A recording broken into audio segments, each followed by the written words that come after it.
Using human blood cells, Brazilian researchers have succeeded in obtaining hepatic organoids, that is, mini livers, that perform all of the liver's typical functions such as producing vital proteins, storing vitamins and secreting bile, among many others. The innovation permits the production of hepatic tissue in the laboratory in only 90 days and may in the future become an alternative to organ transplantation.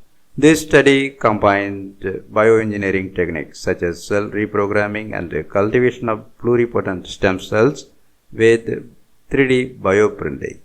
The tissue produced by the bioprinter maintained hepatic functions for longer than reported by other groups in previous studies. According to the researchers, the complete process from collection of patient's blood to functional tissue production takes approximately 90 days.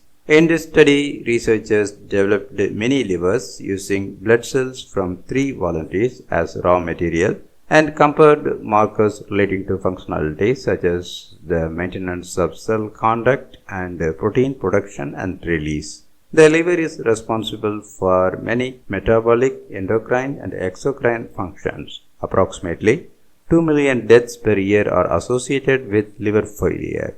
Although the study was limited to producing miniature livers, the technique can be used in the future to produce complete organs suitable for transplantation.